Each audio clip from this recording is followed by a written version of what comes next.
jaamacadan maalintii la aasaasay ilaa maanta oo la taagan yahay waxa ka qalin jibisay 50,000 oo arday 50,000 todoba kamid ah sawirada halkan ayay ku dhagan yihiin dadka ninkaas rajada ay ka lahaayeen way ka waayeen iska daa asiga ayaa soo u fadhiyo iska bixi doonee ha isku wareerin warkiis faraha ka qaad halka kana keenay yara qabtee dibadda u saara hadduu diidana hal la gowracisay weeye haddii kale maxaad samaynay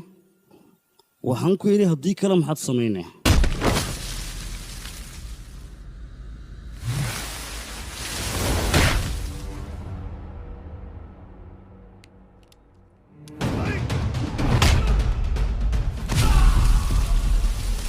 dankeena waxay caado ka dhigteen arrin aan macno lahayn inay bunbuuniyaan ay kor u qaadaan sidaasna looma baahna aflaamta hindiga maraykanka sunnada iyo weliba musalsalada waxaan noqotay qof ku guraanta afkaaga hooy ku tarjuman waxaad ka daawan kartaa waayahay Fanbroj maanta waa aniga dhalashadayda waawe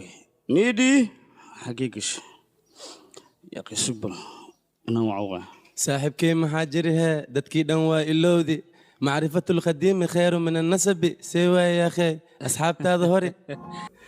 aniga 4 sano ayaan rajaday lahayn ku burburinayay asigana 4 bilood gudahood ayuu rajadayda iyo riyadayda ku baabi'iyay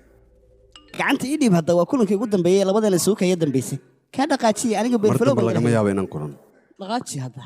nabadii war heede maxaad la taagtaa in lagu xirimiya doonaysaa soo dhaqaaji raacay hayaay masar fifa ma soconaana kadib markii uu riishi halkan oo ku yimid safar haddana dib ay wadanka ugu laabanayaan safarkan waxa uu noqon doonaa safarkii ugu xasuusta badnaa ee mudan riishi kumar oo halkan ku yimid studio Fanbroj